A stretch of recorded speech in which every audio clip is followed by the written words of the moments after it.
नमस्कार. आपण आज बघणार आहोत मस्त अशी ही पापडची उसळ.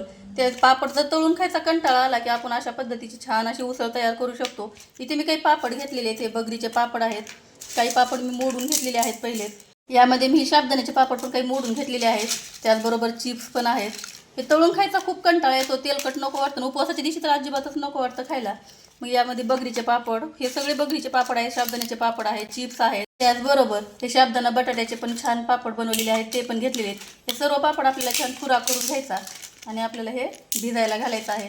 त्याला अर्धा तास तरी कमीत कमी भिजवायचं, म्हणजे एकदम पापड सॉफ्ट होतात. नंतर आपल्याला याला फोडणी करून घ्यायची. खूप टेस्टी लागतं. कुठल्याही साबुदाणा बगर आपल्याला काही खाण्याची गरज नाही. हे खूप टेस्टी लागतं. आणि तळलेले पापड खायचा कंटाळा आला की अशा पद्धतीचे पापड नक्की ट्राय करा. बनवायला खूप सोपे आहेत, झटपट तयार होणारे आहेत. खाण्यासाठी तर खूपच टेस्टी लागतं. एक वेळ जर तुम्ही असे पापड खाल्ले तर नंतर तुम्ही तळून खाणं विसरून जाल. अशाच पद्धतीने पापड नेहमी खाल. त्यासाठी मी हे पापड ताटातले एका छोट्याशा टोपमध्ये काढून घेतले. आणि हे पापड मी या टोपात काढून घेतलेत आणि यामध्ये आपल्याला भिजू घालायचे. या पापडमध्ये पाणी ओतून भिजू घालते आणि याला अर्धा तास आपल्याला असं छान भिजू द्यायचं आहे. त्याच्यापेक्षा कमी टाईम ठेवला तरी पण छान भिजतात, पण थोडा अर्धा तास ठेवलं की एकदम मस्त सॉफ्ट होतात हे पापड. त्याच्यावर झाकण ठेवायचं आणि अर्धा तासापासून भिजू द्यायचं. इथे पापड भिजायला टाकून मस्त असे 20-25 मिनिट झालेले आहेत आणि पापड छान असे भिजलेले आहेत. तुम्ही बघू शकता किती सॉफ्ट झालेले आहेत. एकदम मस्त हे पापड भिजलेले आहेत. हे पापडमधलं पाणी काढून घ्यायचं आहे. पाणी काढते वेळेस आपल्याला छान हाताने पिळून घ्यायचं, म्हणजे त्यात जास्त पाणी राहणार नाही. अशा पद्धतीने यातलं पाणी काढून घ्यायचं आहे. इथे पापडमधलं पाणी काढून घेतलेलं आहे. पापड छान असे पिळून घेतलेले आहेत. इकडे लगेच मी कढई गरम करायला ठेव.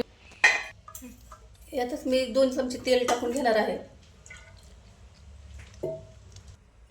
यात अगदी थोडेसे शेंगदाणे टाकून फ्राय करून घ्यायचे आहेत. शेंगदाणे एकदम छान असे फ्राय झालेले आहेत. हे शेंगदाणे आपल्याला एक वाटीत काढून घ्यायचे. याच्यात मी 4 मिरच्या आहेत, त्या अशा बारीक कट करून घेतल्या. ज्या पद्धतीने आपण पोह्याला मिरची कट करतो त्याच पद्धतीने मिरच्या मी कट करून घेतलेल्या आहेत. मिरच्या हे तेलात टाकून घ्यायच्या आणि मिरची थोडीशी तळली की त्यामध्ये मी एक बटाटा आहे सालं काढून छान त्याच्यात फोडी करून घेतल्या. ज्या पद्धतीने आपण साबुदाण्याला घेतो त्याच पद्धतीने फोडी कट करून घेतलेल्या आहेत. ते छान असं तेलात परतून घ्यायचं. तेलात परतून घ्यायचं आणि 2 मिनिट याच्यावर झाकण ठेवायचं. मस्त असे फोडी जे आहे ते तेलामध्ये मऊ होतात. इथे बटाटा आपल्या तेलामध्ये छान असा फ्राय झालाय आणि थोडासा सॉफ्ट पण झालाय. तुम्ही बघू शकताय मस्त असा सॉफ्ट बटाटा झालेला आहे. मिरची पण छान तळलेली आहे. यामध्येच आपल्याला जो भुगा आहे पापडचा तो टाकून घ्यायचा, भिजवून घेतलेला. तर थोडंसं परतून घ्यायचं, म्हणजे खालची मिरची आणि बटाटा यामध्ये मिक्स होतो. इथे चवीप्रमाणे मीठ टाकून घ्यायचं. 3-4 चमचे हे जाडसर असा शेंगदाण्याचा कूट आहे तो कूट टाकून घ्यायचा आहे आणि छान असं मिक्स करून घ्यायचं. हे चवीला खूप भारी लागतं, खूप टेस्टी आहे. हे दह्यासोबत तर खाल्लं ना, खूप ताकसोबत असताना तर खूप पोटभरीत हे फराळ होतं. आणि अगदी दिवसभर देखील हे असंच राहिलं तर खूप सॉफ्ट असाच राहतो, अजिबात वातड होत नाही. खाण्यासाठी खूप टेस्टी लागतो, पण हे गरम गरम खाण्याची मजाच वेगळी आहे. छान सर्व साहित्य मिक्स झाले. मीठ टाकल्याच्यानंतर कूट टाकल्याच्यानंतर छान असं मिक्स करून घेतले आणि त्याच्यावरतून आपण जे फ्राय करून घेतलेले शेंगदाणे ते शेंगदाणे टाकायचे आणि मस्त असं परतून घ्यायचं. यामध्ये हे शेंगदाणे एकदम क्रंची आणि खूप छान लागतात. खाण्यासाठी खूप टेस्टी आहे.